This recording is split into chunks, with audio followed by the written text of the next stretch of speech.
साथियों नमस्कार। आज के वीडियो का विषय बहुत महत्वपूर्ण है, मणिपुर विवाद।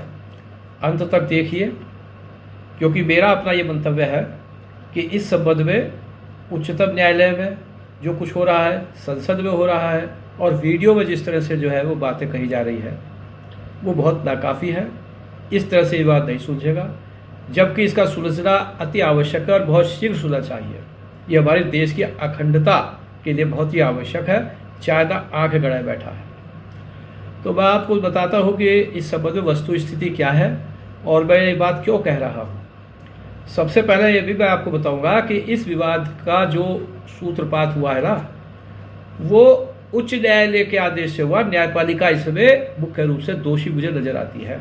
ये सब बातें मैं आपको बताऊंगा। सबसे पहले आप मणिपुर जो है, इसकी भौगोलिक स्थिति और वहाँ की जो आबादी वगैरह उसके संबंध में समझिए। मणिपुर जो है वो एक फुटबॉल के स्टेडियम की तरह है, वैली है, जिसमें बैती समुदाय के लोग जो हिंदू हैं और मुसलमान, ये लोग इसमें वहाँ पर रहते हैं। इनकी जो आबादी होगी करीब, जो वैली में रहते हैं उनमें मुसलमान भी हैं, 15 लाख के करीब होगी, 20% मुसलमान हैं। उसमें जो वैली के चारों तरफ जो हिल ट्रैक्ट है उसमें कुकीज और नागा ये लोग रहते हैं। क्षेत्रफल के हिसाब से 90% जो क्षेत्र है वो तो हिल ट्रैक्ट का है और 10% वैली का है। हिल ट्रैक्ट में जो 90% क्षेत्र है उसमें करीब 35% पे लोग रहते होंगे, बाकी में खेती वगैरह लोग करते हैं। पढ़े लिखे, शिक्षित और राजनीतिक रूप से मजबूत, प्रभावशाली वो लोग जो वैली में रहते हैं वो लोग हैं। कुल 60 MLA है मणिपुर में, जिनमें 40 जो है वो वैली से आते हैं और 20 जो है वो हिल ट्रैक्ट से आते हैं। ये इस प्रकार से राजनीतिक जो है मजबूती जो है वो इन लोगों को, जो वैली में रहते हैं, इन लोगों को मिली हुई है। शिक्षित भी है और व्यापारी भी है, पैसा भी है, सब कुछ है इन लोगों का। यहाँ पर जो है विवाद की बात, वो इन समुदाय में विवाद होता रहता है। और पहले मैं आपको एक चीज़ और यहीं पर बता दूँ कि जो कुकीज है ना, इनका भी 300 BC के करीब से इतिहास मिलता है और ये महाभारत के खोए हुए किरात कहे जाते हैं। ये कुकीज भी जो हिंदू ही है, प्राचीन हिंदू है। हमारे शताब्दी पूर्व से लोग जो यहाँ से आए हैं, वो लोग जो है हमारे जो पूर्वोत्तर राज्य है उनमें अरुणाचल प्रदेश को छोड़ के ये सब जगह जो है हम कुकीज जो है वो है, जिनमें आपका मणिपुर तो है ही, नागालैंड, मेघालय, त्रिपुरा, मिजोरम, आसाम, सब जगह कुकीज जो है वो काफ़ी आबादी में लोग रहते हैं। और नागा जो है ये तो हिंदुत्व के बैनर तले आए ही थे चाइना की तरफ से। वो उस वक़्त की बात है जब ये चाइना का, इंडिया का और आपका जो मलेशिया, इनका बॉर्डर जो है ओवरलैप करता था। ये तिब्बत में बस गए, कुछ लोग यहाँ आ गए। तो ये सब ऐसी चीज़ें हैं कि आप समझिए कि इतिहास की चीज़ें हैं। और सब पहले एक हमारा बृहद भारत था, अखंड भारत काफ़ी बड़ा था, जिसमें बर्मा भी था। और बर्मा आज का म्यांमार है। ये 1937 तक ये बर्मा था और वो जब हमारे भारत देश के अंदर आता था, अब वो म्यांमार है। समझ रहे ना, जहाँ से कुकी लोग आते हैं और जो चाइना ने जिसको अपने कहने चंगुल में फंसा रखा है, और म्यांमार के माध्यम से ही हमारे जो देश में पूर्वोत्तर राज्य है उसमें गड़बड़ करना चाहता है। तो ये सब लोग असल देखा जाए तो यह सब हिंदू ही। ब्रिटिशर्स ने क्या किया कि कुकीज़ को ईसाइयों में कन्वर्ट कर दिया। जैसे धर्म परिवर्तन आज भी होता है, धर्म परिवर्तन बेसिकली ये लोग ऐसे नहीं है, हमारे देश के वफादार है। ये आपका अपना जो है, आप देखिए आपस में भले ही लड़ते रहे हो लेकिन देश के वफादार है। नागाओं को आप देखिए, सब बहादुर लड़ाके कौम है, लड़ाकी जनजाति है। अब आपको मैं यहाँ पर पहले अब बता देता हूँ जो प्रेजेंट कन्फ्लिक्ट जो हो रहा है वो क्यों हुआ। वैसे आप ये समझिए कि कन्फ्लिक्ट पहले भी हुए हैं। 1946 में कन्फ्लिक्ट जो है मुसलमानों में, मैती में हो गया। 93 में नागा और कुकीज़ में हो गया। नागाओं ने करीब 100 कुकीज़ 1-2 दिन में मार दिए। अब जो कॉन्फ्लिक्ट हो रहा है ये वैली में जो रहने वाले हैं, विशेष करके बैती और कुकी और नागा अब एक हैं, उन दोनों से मिलकर हो रहा। ये दोनों एक क्यों हुए और विवाद का क्या कारण बना।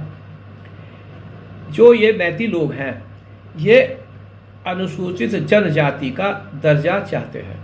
संविधान में हमारे जिनको अनुसूचित जनजाति का दर्जा दिया गया है उनको विशेषाधिकार, कुछ उनको फायदे वगैरह होते हैं, तो ये लोग वो चाहते हैं। कुकी और जो नागा है इनको अनुसूचित जनजाति का दर्जा मिला हुआ है। उसकी वजह से क्या है कि जो मैती समुदाय के लोग हैं वो जहाँ पर ये कुकी और नागा लोग रहते हैं वह जा ही नहीं सकते, हिल ट्रैक्ट पे नहीं जा सकते ये लोग, और भी इनको कुछ फ़ायदे हैं। लेकिन अनुसूचित जनजाति का दर्जा, उसके कुछ मापदंड है, उनमें बैती लोग पूरे नहीं उतरते, क्योंकि जैसे मैंने आपको बताया शिक्षित भी है, पैसा भी है, व्यापारी है, पॉलिटिकली पावर है, सब कुछ है, आबादी बहुत ज़्यादा है, सब कुछ है जैसा भी बहरहाल, और बाकी ये राजनीतिक और उस तरह की चीज़ें संविधान की कि भाई ये मापदंड में आते हैं कि नहीं आते हैं। तो ये मामला चलता चला रहा। कुकीज़ का कहना यह है कि हम तो वैसे ही बहुत कम है, और अगर बैतीज़ यहाँ पर आ गए तो हमें हमारे क्षेत्रों से बेदखल कर देंगे। तो अपने अपने सबकी एक दलीलें हैं, अपने अपने तर्क हैं। चलिए, अब यहाँ पर यह मामला चला रहा था कि बैती लोग अनुसूचित जनजाति का दर्जा चाहते थे। जब राज्य सरकार, केंद्र सरकार इस पे विचार करे ना करे जैसा भी है, लेकिन उन्होंने नहीं दिया अनुसूचित जनजाति का दर्जा, तो वो उच्च न्यायालय में उन्होंने कार्रवाई शुरू कर दी, रिट पिटीशन दायर करी, जो भी कुछ किया उन्होंने, ये 2012 में कर दी थी। अचानक क्या हुआ कि ये 30 अप्रैल 2023 को उच्च न्यायालय ने एक आदेश, रिट पिटीशन बेंडमस रिट जो है वो जारी कर दी, आदेश दे दिया राज्य सरकार को कि आप 4 सप्ताह के अंदर इसका प्रस्ताव बना के केंद्र को भेजें, और जो हिल ट्रैक्ट में जो है कुछ खेतीबाड़ी अफीम वगैरह की या जो कुछ हो रही है उसको भी बेदखल करें, और इस तरह का आदेश एक दे दिया। यहाँ सबसे पहले मैं अनुसूचित जाति के दर्जा देने के संबंध में जो उच्च न्यायालय का आदेश है वह उसके संबंध में आपसे बताना चाहता हूँ। उच्च न्यायालय को इस प्रकार से न्यायपालिका को हस्तक्षेप करने की आवश्यकता नहीं थी। जिस प्रकार से आदेश दिया, अगर उनको आदेश भी देना था तो वो ये दे सकते थे कि जो मैती समुदाय के लोग अनुसूचित जनजाति का दर्जा चाहते हैं, इस पर आप अपने विधानसभा में अपने यहाँ विचार करिए, आपने जो जनप्रतिनिधि उनके विचार सुनिए और देखिए वो मापदंड में पूरे आते हैं कि नहीं आते हैं, और उसके अनुसार 4 सप्ताह में आप अपनी कार्रवाई करें, जैसा भी कुछ करें। लेकिन एक आदेश, थोड़ा सा फर्क आ रहा है, उन्होंने आदेशित कर दिया कि आप ये करें, मैती समुदाय को अनुसूचित जनजाति का दर्जा देने का प्रस्ताव 4 सप्ताह के अंदर भेजें। देखिए न्यायपालिका किस तरह से कर रही है, और ये न्यायपालिका की वजह से ये सारा झगड़ा पैदा हुआ है। न्यायपालिका जो है वो जो उसका क्षेत्राधिकार है, जब उससे बाहर जाके इस तरह से करेंगे तो यही होता है। क्योंकि अगर प्रस्ताव राज्य सरकार से भी जाता, वो विचार होता, विमर्श होता, माइंड सेट होता, अपनी बातें कही जाती है, फिर केंद्र में जाएगा, वहाँ पे एक पूरी प्रक्रिया है। अब जब इस प्रकार से न्यायपालिका आदेश देगी तो ये होता है भाई न्यायालय के आदेश के दबाव में और इनको वो दे दिया जाए अनुसूचित जनजाति का दर्जा। जैसे ही आदेश आया उच्च न्यायालय का, तुरंत जो है 3 मई को ऑल ट्राइबल स्टूडेंट्स यूनियन, आप समझिए all tribal students union, Naga, Kuki, जितने अनुसूचित जनजाति के थे, ट्राइबल सॉलिडेरिटी रैली उन्होंने निकाली। अब यहाँ पर आप ये समझिए कि एकदम से जो है वो जैसे कहना चाहिए बारूद में चिंगारी लगा दी हो। ये चिंगारी किसने लगाई? उच्च न्यायालय ने, न्यायपालिका कर रही काम। और उसके बाद क्या हुआ, 4 मई को जो है ये अफवाह फैली कि साहब जो ये मैती समुदाय के जो महिला वगैरह उनको कुकी समुदाय वालों ने, नागा, कुकी, जो भी कुछ अनुसूचित जाति वालों ने, इन्होंने साहब अश्लील हरकतें करी है। 5 मई को वहाँ के जो डायरेक्टर जनरल थे उन्होंने, और जो लड़की और महिला जो भी उनके पिताजी, उनके जो परिवार के, उन्होंने भी कहा कि ऐसा कुछ नहीं हुआ है, ऐसा कुछ नहीं हुआ है, ये सब गलत है, अफवाह है। अफवाह देखिए क्या से क्या कर देती है। 5 मई को डीजी कह रहे हैं वहाँ के परिवार, जो पीड़ित परिवार है उस वो लोग उनके वो कह रहे हैं, जिसको पीड़ित बताया गया कि इसके साथ ये हुआ, वो उनका परिवार कह रहा है, लेकिन नहीं, कोई सुनने को अब तैयार नहीं है। और उसके बाद फिर क्या क्या हुआ बताने की आवश्यकता नहीं है। अभी आप देखिए कि 6-7 मई को ही जो कुछ हो गया, 4-5-6 मई को ही, और उसका जो वीडियो अभी आया है इसमें जुलाई में, आप शायद 19 जुलाई को आया है, आप सबने देखा ही है, समझ रहे हैं, बताने से उसको कोई फायदा नहीं है। तो ये सारी की सारी आग जो है एकदम से लग गई। और अब आप ये देख लीजिए कि इसमें क्या क्या जा रहा है, क्या इससे सुलझ जाएगा ये मामला। दूसरी तरफ आपको एक चीज़ और बताता हूँ, बहुत अच्छी तरह समझ लीजिए आप इस चीज़ को। हमारे यहाँ के जो कुकीज़ हैं, नागाज हैं, काफ़ी समय से शताब्दियों से रह रहे हैं, लड़ाके हैं, किसी की हिम्मत नहीं जो विदेशी ताकतें जो है उनसे लोहा ले ले, वो संभाले हुए हैं पूर्वोत्तर राज्य, वो कुकीज़ है। और जो कुकीज़ म्यांमार में रहते हैं, वहाँ पर क्या हुआ 2021 में, शायद 21-22 में, वहाँ पर एक मिलिट्री कूप हुआ। उसमें जो लोकतांत्रिक जो सरकार चला रही थी, आंग सान सू जो सरकार चला रही थी, वो पहले जेल में भी रही, उनको अपदस्थ कर दिया।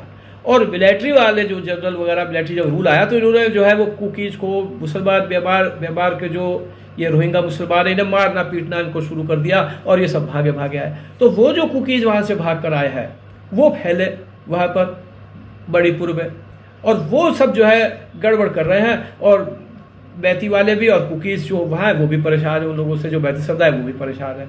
तो ये सारी गड़बड़ जो हुई है ये बॉर्डर एरिया क्रॉस करके जो लोग वहाँ से आए हैं म्यांमार से इधर से उधर से जो आए हैं, और करीब 1600 किलोमीटर का बॉर्डर एरिया है म्यांमार का और हमारे मणिपुर का, पूर्वी दिशा में म्यांमार लगता है। तो वहाँ पर उस वक्त नहीं संभाल पाए, ये सब वो है। अब सारे कुकी समुदाय को इसलिए दोष नहीं देना चाहिए और सबको खड़े होकर इस संबंध में क्या करना है। अब ये लंबा हो जाएगा वीडियो, आपको बहुत कुछ समझ में आ ही गया होगा कि मैं क्या कहना चाहता हूँ। ये ना तो कोई आप समझिए कि वो हिंदू मुसलमान का उस तरह से झगड़ा है, ना हिंदू ईसाई का झगड़ा है क्योंकि मैंने आपको बताया कुकीज़ जो है मूल रूप से वो भी हिंदू है, बड़े प्यार से सब रह रहे थे। ब्रिटिशर्स ने आके उनका धर्म परिवर्तन कराया। नागा आप देखिए देश के कितने बवादार कितने लड़ाके हैं, तो सब आप देख रहे हैं और आप खुद भी ये महसूस करें कि क्या इसमें अब जो मैंने आपको बताया कि सुप्रीम कोर्ट जो कार्रवाई कर रहा है या जो संसद में हो रही है या जैसा भी हो रहा है, क्या उनसे ये इस तरह का मसला ये सुलझ जाएगा? ये तो आप बहुत ही प्यार से समझा के बुझा के करना पड़ेगा। और जो हाई कोर्ट का जो आदेश हुआ है उसके संबंध में तो तुरंत कार्रवाई होनी चाहिए। सुप्रीम कोर्ट को करना है तो उसको सेटिसाइड कर दे तुरंत, और फिर एक प्रक्रिया के तहत अगर अनुसूचित जाति का जनजाति का दर्जा उन्हें देना है तो प्रक्रिया के तहत दे। ओबीसी का दर्जा उन लोगों को मिला हुआ है, मैती समुदाय के लोगों को। तो जब आप प्रक्रिया के तहत, जैसे मैंने आपको बताया, प्रक्रिया के तहत फांसी देंगे या कोई कार्रवाई करेंगे तो सबको समझ में आ जाता है कि भाई कानून के अनुसार हुआ या कानून के अनुसार नहीं उनको दर्जा दिया गया और उनको कॉन्फिडेंस में नहीं लिया गया जो अनुसूचित जनजाति के कुकी और नागाज हैं। तो आप समझिए कोई दुश्मन नहीं, और बस मैं इससे आप कुछ नहीं कहना चाहता। जय हिंद, जय भारत।